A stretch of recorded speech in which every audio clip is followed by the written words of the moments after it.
Hey AfterBuzzers, welcome to an all-new Girlfriend's Guide to Divorce after show here at AfterBuzz TV. We are here for the Season 3 premiere this evening, Season 3, Episode 1, titled Rule Number 43, When One Door Opens, There's an Icy Draft. We have a lot to say, so please stay tuned.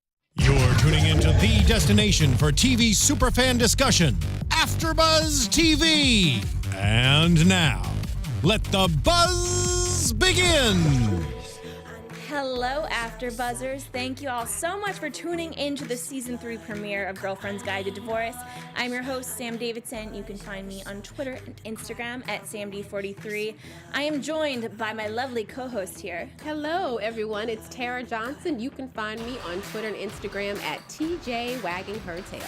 And guys, we will have Lindsay coming back next week. Yeah. And a new host. We'll Veronica. be a party of 4 next week. Yeah, we will. It's going to be exciting. Lindsay just had a baby, second baby, so I'm really excited to have her on air. It'll be her first show back. Right, and she has a different perspective than the rest of us non-mom women. Us single ladies over here.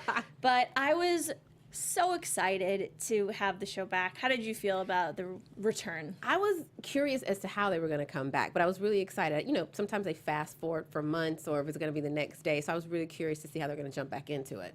And they really did pick up basically exactly where we left off.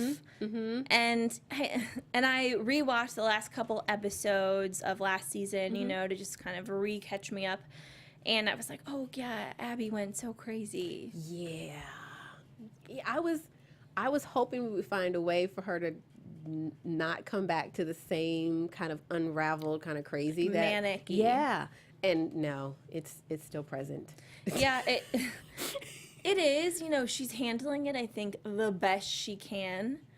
But I do agree sometimes those time jumps are helpful because it helps skip over the stuff that you might not really want to see. Right. But it is important, you know, for people to see it. And as we learn when we return to the show, she's having these nightmares, really funny Today Show nightmare that opens the entire thing. Kathy Lee and Hoda will pretty much do anything, especially Hoda, will do anything NBC asks. I mean, I guess that's what you have to do. But I was like, when she was like, what did she say? And she was like, being a monster. I was like, Hoda, seriously. This is good, but I don't know.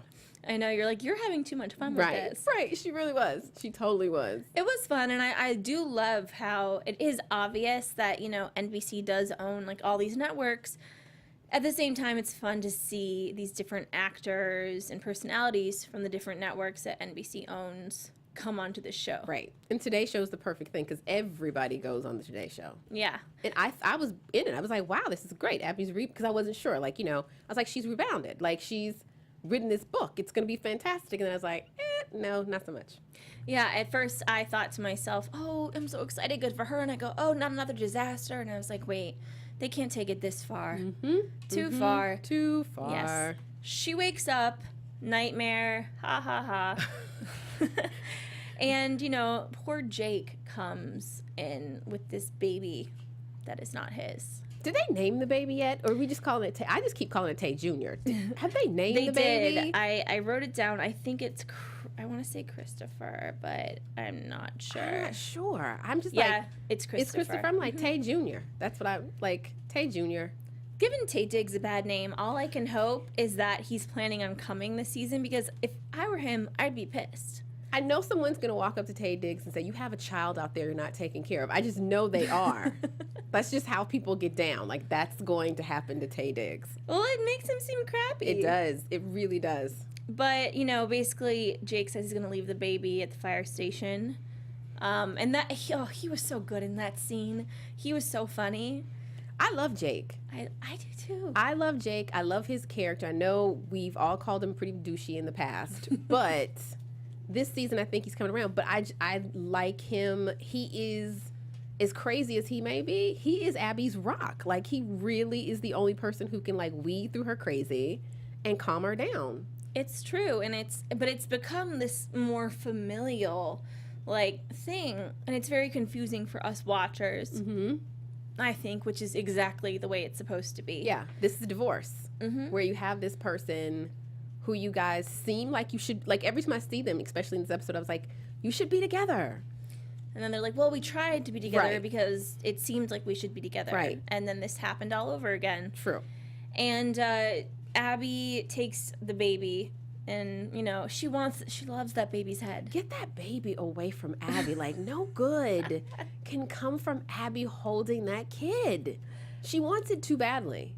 I know, she's going to run away with it and be Yes. in the woods and be like, how did I get here with this baby? Right. Then she's going to have her own Lifetime movie. Like, it's going to be a whole thing. Get that baby away from Abby. Yes. But she leaves it with Delia, you know, her only option at the moment. And she goes to Shishi. I was so annoyed by the Shishi guy, Mitchell. The Shishi guy didn't make sense, you know, because when you talk to Barbara, who, FYI, I love the fact that they're making Barbara a real part of this show. Like, I love that fact because she just adds different energy to it. So I like the fact that Barbara's in there. But Barbara even told us, like, the whole Carl thing brought tons of traffic to her website. So maybe they're going to reveal to us why he really fired her, because it did not have to do with the, what do you call it? Not the analytics, the optics. Oh, yes. Yeah, the optics. The optics did not support him firing her, so maybe there's something else going on. I don't know. Well, I guess we'll see about that. And Abby definitely is going to have something else up her sleeve. And I bet Shishi will want her back at some point. But Maybe. I mean, the whole thing, it isn't fair. And when I was rewatching the finale last season, there was a part where Jake was talking to their daughter with Abby, and he's like, how are we going to explain this to Lily? And then Lily ends up finding out before they can tell her. And Abby was like, well, let me just say, Lily, if I was a man and I had, you know, a relationship with a prostitute, but I didn't pay for it, it really wouldn't, like, be a thing. And Jake's like, oh my God, don't even go there. But, I mean, it's so true. No, it totally, it is true. And even what Abby said in her Shishi pitch was true. But I don't know, like, and the point that he was making about you're trying to get back with your husband while you're writing all these articles about how it's great to be divorced and that kind of thing, I just think if she would have been a little more transparent, which people told her when she was doing it, if you would have explained that this is divorce, sometimes, you know, the lines get blurred and you think maybe, you know, your time with your ex really isn't up, but you're just trying to work it out. I mean, truth be told, I mean, she was supposed to be writing this article last season about being this fun divorcee. She had sex all the time. She was a fun divorcee. Right? Like, she had sex with Jake. She had sex with, like, the doctor. Like, she had sex all the time. I'm not trying to say sex is the only fun you can have, but she was living what she was saying, just maybe not verbatim and word for word. Yeah. And it's one of those things, you know, now that I think about it, it makes me kind of mad. And the fact that he hired Barbara instead, he's like, well, you're already on our payroll. Right. Basically, you know, maybe they are running out of money or something. I don't know. Because they're not, I didn't get the impression they were going to be paying Barbara more. I didn't get that impression either. He was like, okay, if you want to fight for it so much, do your editing job and do 750 words twice a month or whatever he said and get the same paycheck. Yeah. Opportunity. Yeah. But it's going to be interesting, and I'll hold it for predictions as to what's going to happen with that, because Abby, in her kind of manic state, took it too well, and Barbara really was like, but I won't do it if it's going to cause a problem between us. So I think we'll have to see on that one. Yeah, I think Barbara at this point is like the most sane out of the bunch. Oh my gosh. 100%. 100%. They really need her. I thought you were going to say they really need help, and I'd be like, yes. No, that too.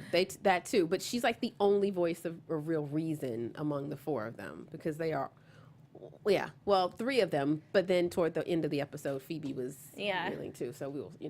Well, yeah, I have a lot to say about that. Yes. But after Abby gets back from her meeting where she gets fired, you know, she meets up with Jake, who had gone on an interview. And he thought it went really badly, which we find out did not. But, you know, he has no job. She has no job. They have this baby that is neither of theirs. And it's this kind of, like, really, I feel like two people that are meant for each other. They're the only two people that can end up in this kind of situation.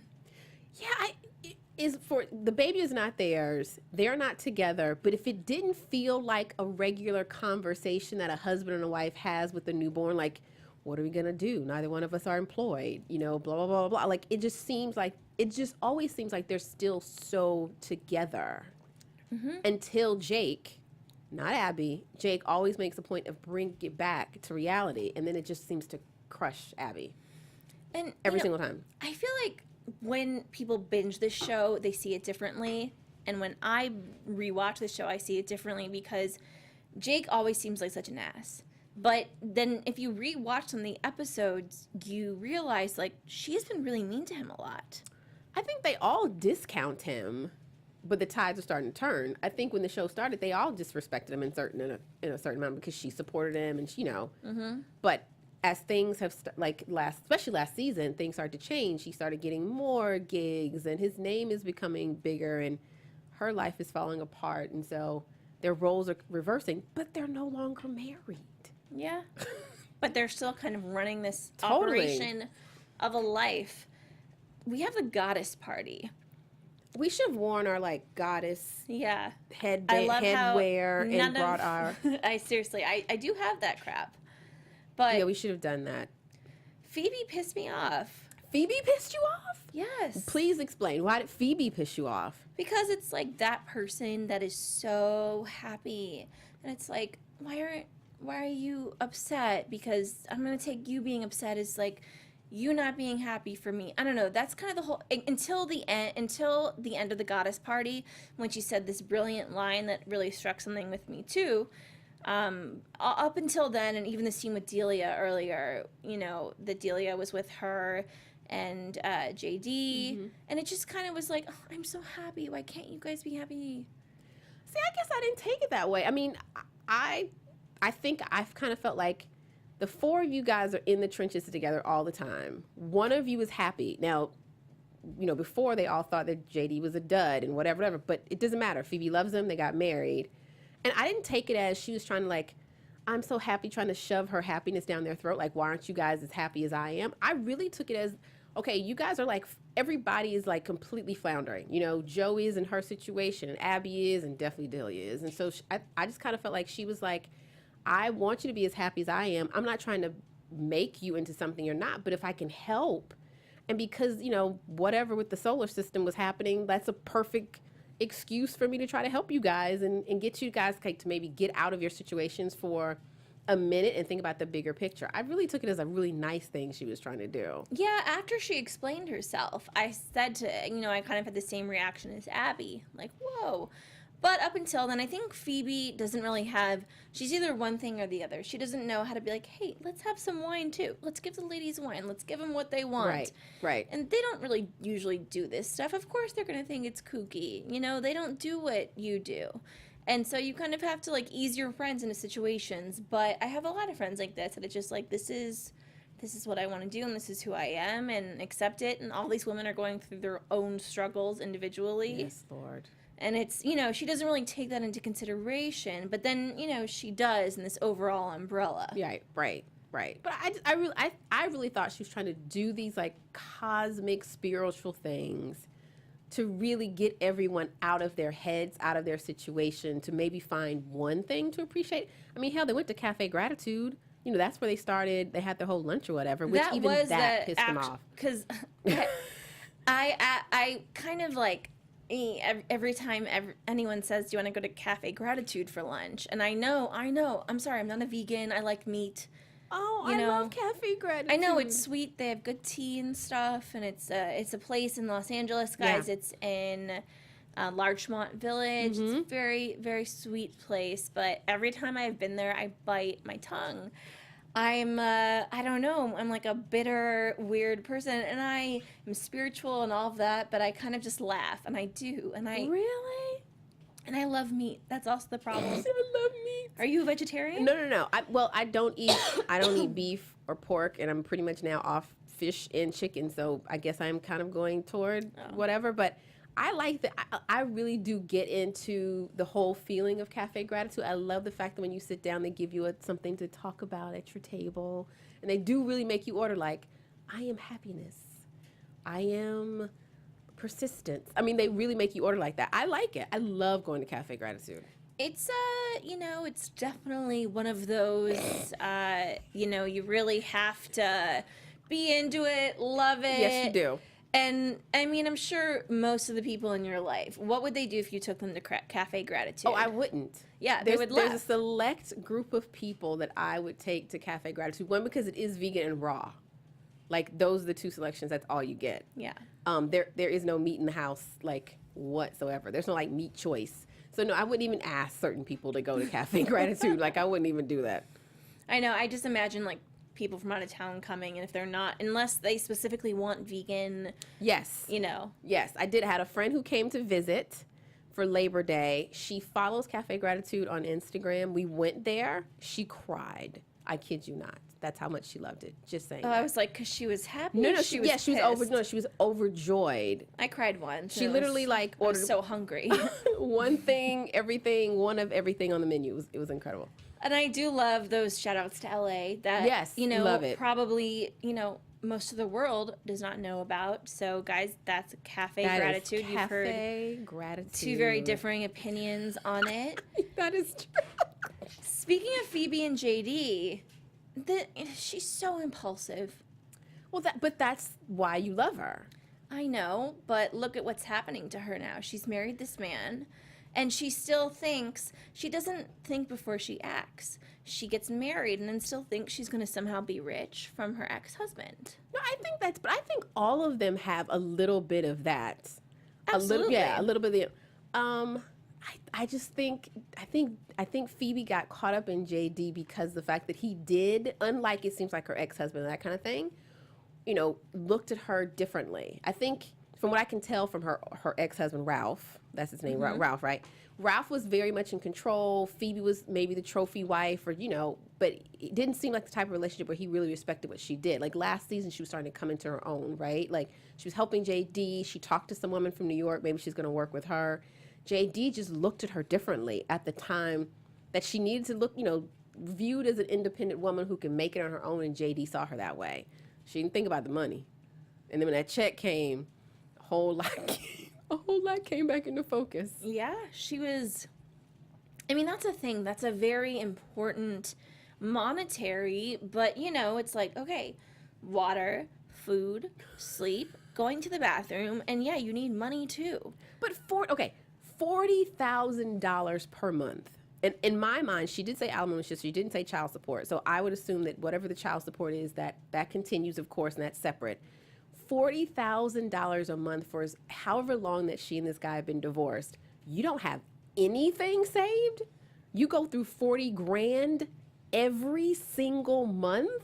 That's why JD was like, I just figured you were okay without his money. Yeah, he's like, hello, duh. Yeah. I was like, and she was like, well, she is a little pale, but she became like more like a ghost. Yeah. Like my last check. I was like, come on. I mean, I think it's going to be interesting because she poses herself as this, you know, very natural, I don't need, I don't take, I'm just a being, very spiritual. And now she's going to realize when she doesn't have the money that that's not all so easy. Right. That's very easy when you have 40 grand coming every month and you're not really working. Jesus, could you imagine? No, I couldn't imagine. I really wish I could. I was about to say that. I really wish I could. If there's someone out there who wants me to experience that for even a month, let me know.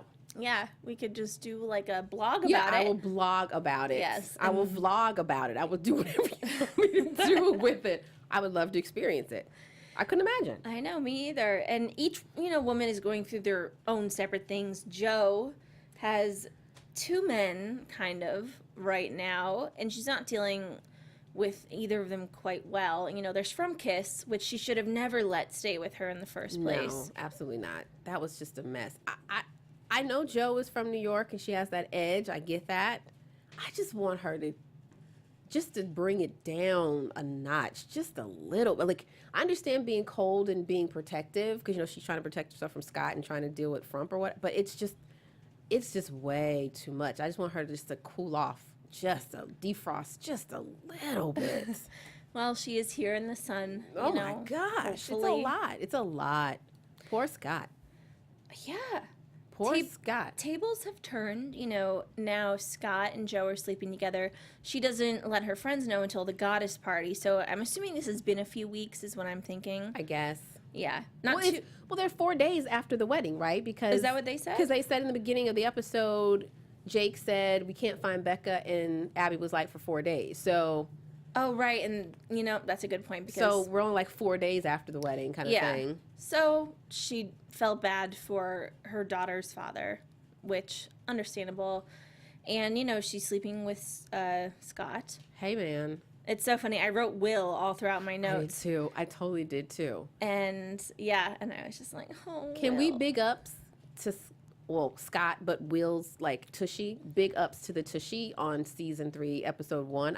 He knows how much we like his Tushy. He's gonna watch this and he is going to laugh very hard. I just want you to know that nothing has changed. We are nothing else. We're consistent. Like, it was amazing. Yeah, good job with the Tushy work. Good job. Well, I don't know who your trainer is. Keep the squats up, presses, whatever we're doing. It was an amazing job. I know. We'd love to have Will back this season. The front of him too. That would be fun. Yeah. The front of him too, I mean, he brought us vegan cake pops, which were amazing. They were so good. And they were so good. You guys know I don't like vegan food. Right. So you loved them too. I loved them. They were so incredibly good. I probably would have loved anything though. Yeah. So you bring the back of you and the front back again, Will. Do that. It's you could just do whatever you want. Your presence is loved and wanted. Definitely. And I want to see more of him. Honestly, he got some really fun scenes. Mm-hmm. And I'm just like, more. And I'm, and I love Joe and I love Alana. Yes. But I'm like, Will's too good for her. Scott. Scott. Right now, and it's kind of crazy to say, but right now, Scott seems to be, unlike his character when he came on the show, so willing to go there with her. And he definitely understands her issues, but he's still willing to sit down and have a conversation of, how do they describe it, of utter importance or some importance or something like that. So he's willing to take it on, but she's just, I don't know. We'll see what happens. I mean, I know she tried to give him the olive branch and sit down and have some conversation. It's like if a guy says something on a date or if you're dating him and you're like, oh, finally, that's what I've wanted you to say. And then they follow it by something that pisses you off.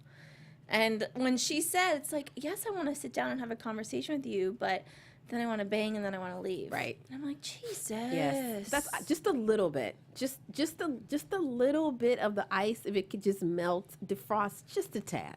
Just a tad. I know. I think the vegan baker is trying. I think the vegan bacon's trying a lot. And with his clothes on. Yeah. Well, on and off. I think it's like maybe it's a European thing. I don't know. But for him to say those kind of things, even before he's had an orgasm, that's amazing. I know. And I loved rewatching the finale of last season because he was just, wow. That's exactly true. And so such a knight in shining armor. And brought that over. You can't miss the knight in shining armor moments because sooner or later, I think it's human nature. If he keeps trying and keeps, her defenses are up, sooner or later you're going to get tired of trying. Mm-hmm. And then that's when we're in this whole thing of, oh my gosh, she's like, oh, I got to chase him. You get into that whole, back we don't want and that. Forth Yeah, we don't want cycle. that. Please, I can't do. We don't want that. I just can't do it again in my life and on television that I watch. I just need you to do whatever you need to do, Joe, so we can continue to see his Tushy. Just saying. Mm-hmm. Yeah, true story. Mm-hmm. Mm-hmm. We have Delia and Albert. Oy. I was so pissed. I don't know. I never liked Albert. That's the thing. But I didn't think that he did that. I did not think that he sent the photos. Right. No, I didn't think he did. I thought it was his wife, or I don't know, but I never thought he put it together. What is it called? A flushy, when you stick someone's head down the toilet and flush it? Or I don't know. Is that what that's called? I mean, no. Swirly. Swirly. That's what it was. He's super bald, right? And when he was saying all those mean things to her, all I want to do is give him a swirly. I was like, I hate this guy. But he's delusional. He's like, when he said what we have is amazing and I'll blow up my life for it, I was like, what you have is some scrumping everywhere you can in the shadows. That's not real. Yeah, and he said that his marriage was negotiable. Oh my gosh. That was it. Mm-hmm. That was it for me. Yes, and she comes twice. First time, I'm going to New York, screw you. Second time she comes back, she says, I'm going to stay because I want to make your life a living hell because you ruined my life and you ruined Gordon's life. again, don't want to get into predictions, but I just so see them getting together. I'm sorry.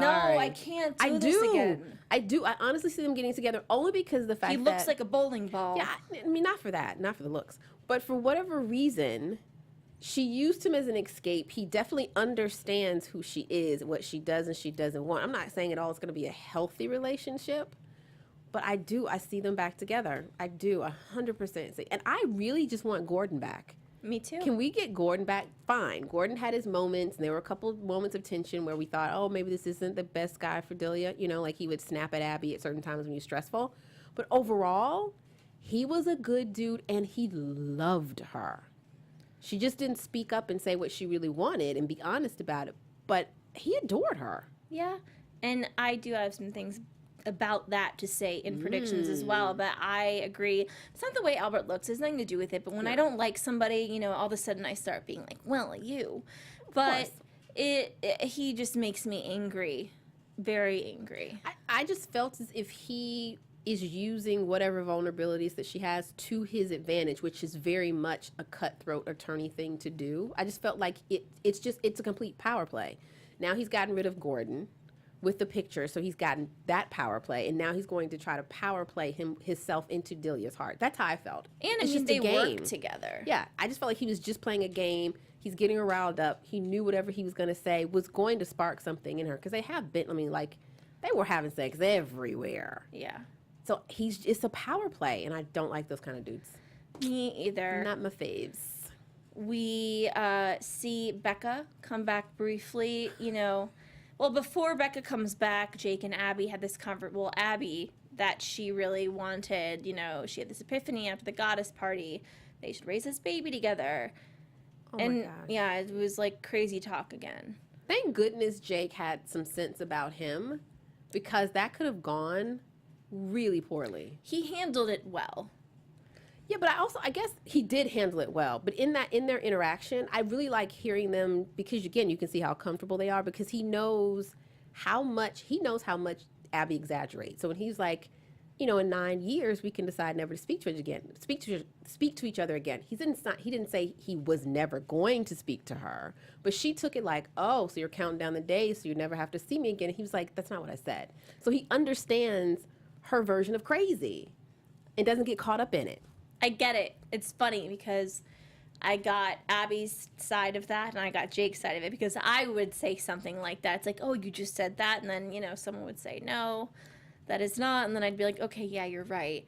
But I completely understand their dialogue, their back and forth. And, you know, they ultimately agree that not the best thing. Jake is going to support them because he got this job that he thought that he completely lost.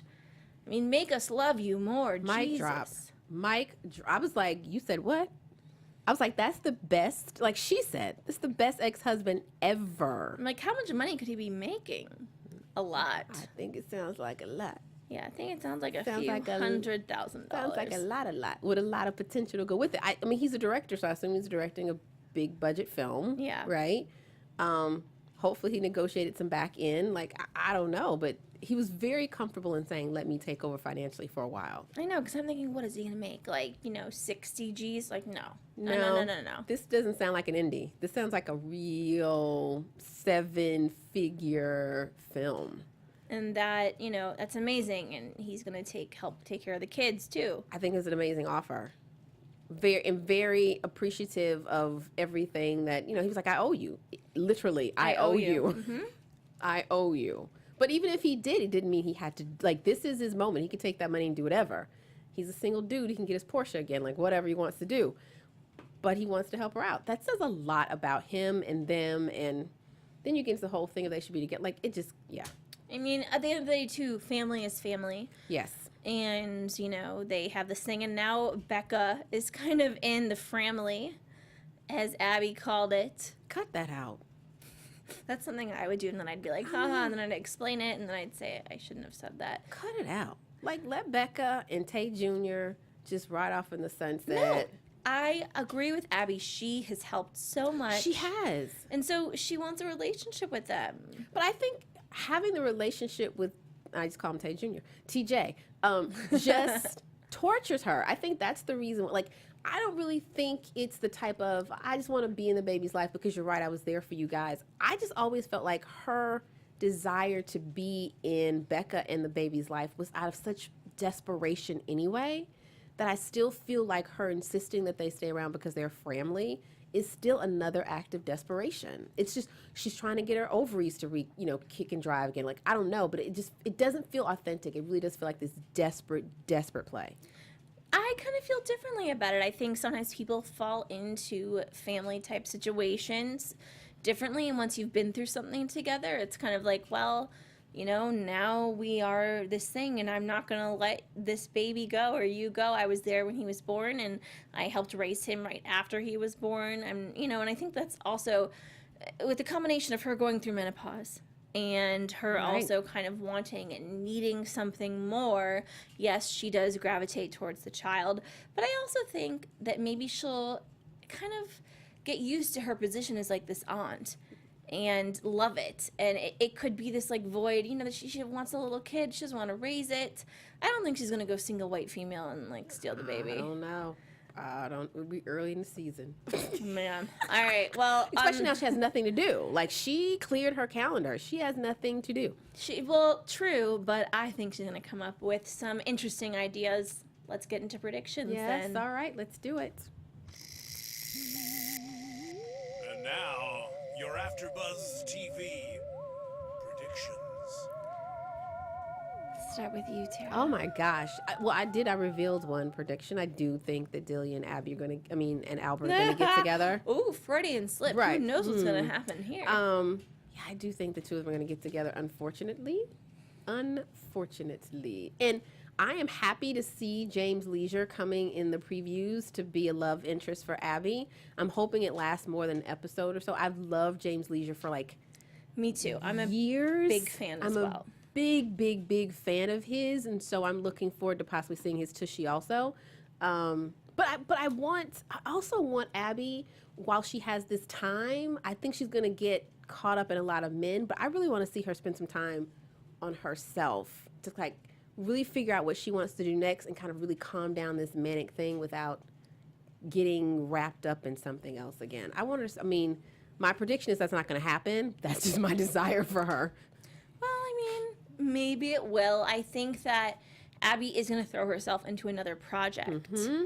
And we saw in the previews for the rest of the season, it could be kind of like a dirty romance novel situation. But I see Abby recreating her brand, and all the stuff she said to the Shishi guy, it resonated with me. Oh, it's true. I think it's true. Her journey, her mess ups, her mistakes, that is what makes me interesting and relatable. And I really still would love to see that come into fruition for her, for us, for everybody. That's true. I think that Phoebe is going to not be such an angel anymore. That's what I said. That's what I meant. She was on a high horse this episode. Okay. All right. And she's going to fall. Oh, hard. I think she just fell. Really hard. And lack of money does that if you're not used to it or ready for it or prepared for it. And JD's not used to seeing that side of her. Mm-hmm. It's going to be interesting. It will be interesting. With Delia, I did see Gordon come back in the previews. Yes. So maybe if he can forgive her, we can figure out, where we're going from here, and they can be on the same page. Honey. Yeah. That would be a big forgiveness. We will see if that happens. I do not know. Yeah. Well, on that note, thank you all so much for tuning in. We're glad to be back. We will have a full panel next week. For everyone that doesn't know, where can everyone find you on social media? Yes, you can find me, Tara Johnson, on Twitter and Instagram at TJ Wagging Her Tail.